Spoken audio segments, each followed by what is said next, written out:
This episode of Run It Back Philly is brought to you by Factor Meals. Fresh cooked meals at your doorstep for as little as $11 a meal. That's cheaper than pulling up to the McDonald's drive-thru, baby.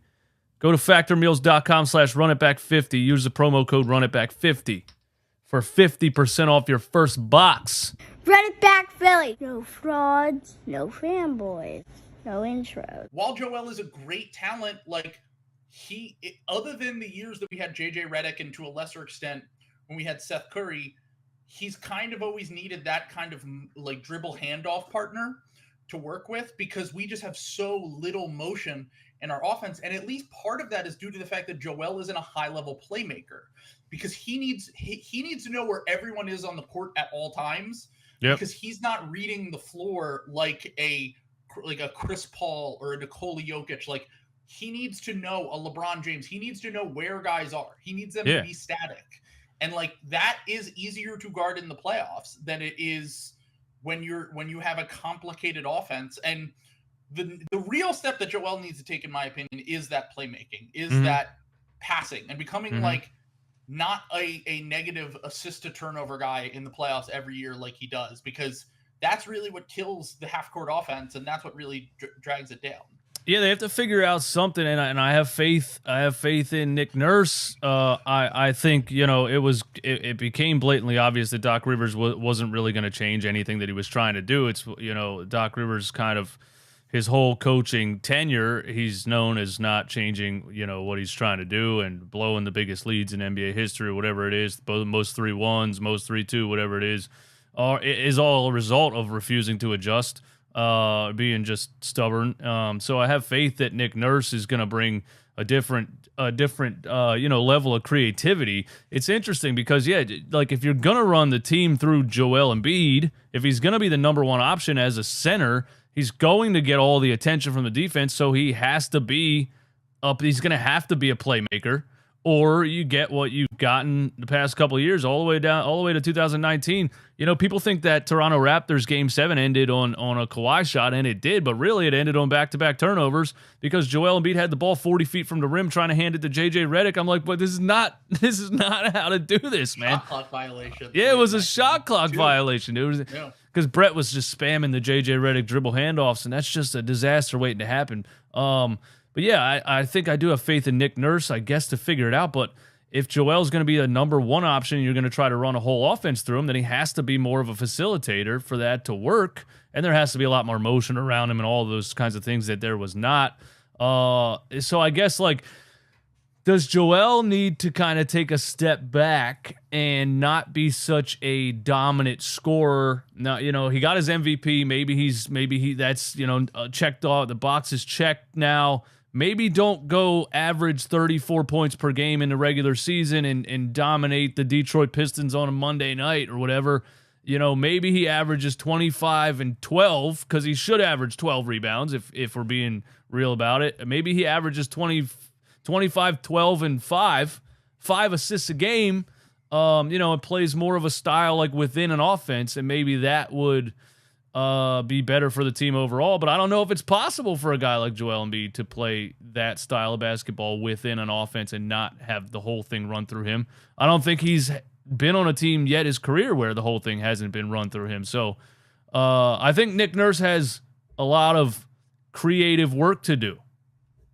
Yeah, I mean, I think that you can differentiate between the heliocentric, everything revolves around a guy and he has to have the ball at all times, versus having a guy like for example, you can run everything around Joel Embiid.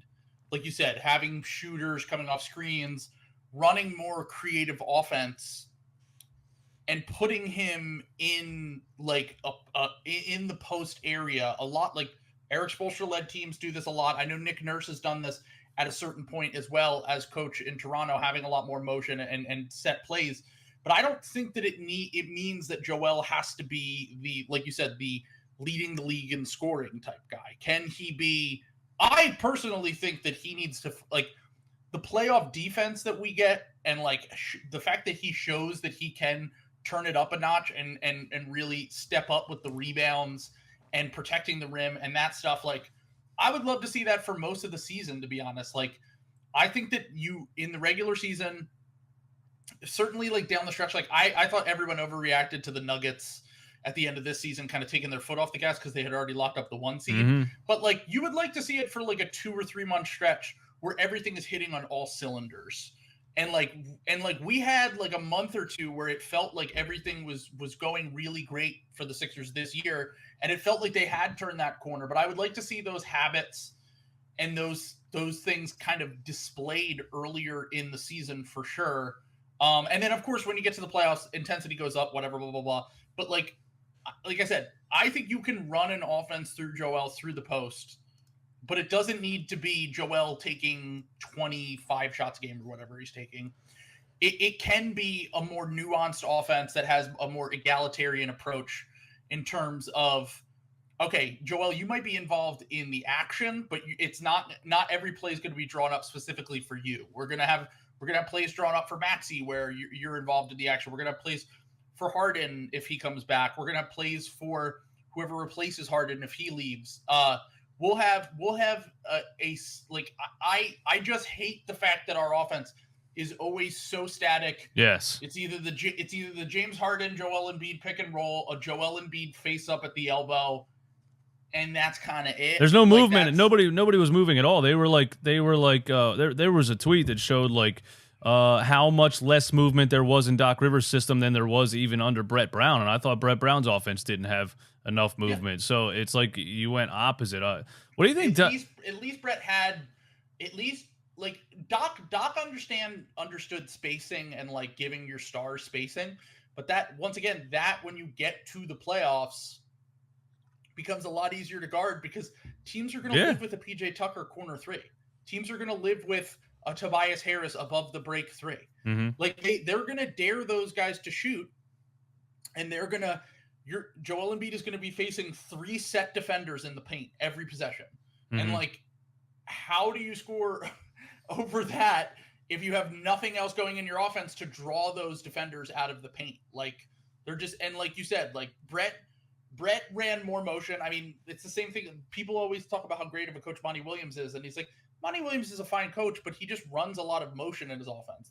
Brett and Monty come from the school of having more modern sets. And like Doc doesn't really have that, which like, once again, if your stars are good enough, you probably can overcome that. But I don't think that the Sixers stars have shown that they are the level that you need them to be in the playoffs. I think they probably need a creative offensive mind to get in there, right, and kind of really get the best out of the stars. Right. I mean, honestly, maybe just Rajon Rondo being as good as he was at the time in 2008.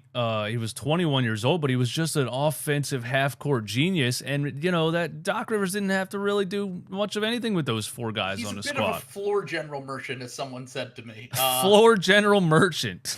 I mean, he's had James Harden, Chris Paul, Rajon Rondo. I mean, there's a list of guys that he's had run his offense when his teams are at their best, and they're like some of the greatest playmakers of all time. Yeah, when you have a point guard like that, you don't have to tell them what to do. It's in their DNA. They don't even have to tell themselves what to do. They're just playing basketball, and they're coming around a screen and reading the entire floor and making decisions and making people cut and move and all these things. So, yeah, I mean, I just Doc Rivers has just gotten away with war crimes just for winning one championship in 2008. It's really crazy.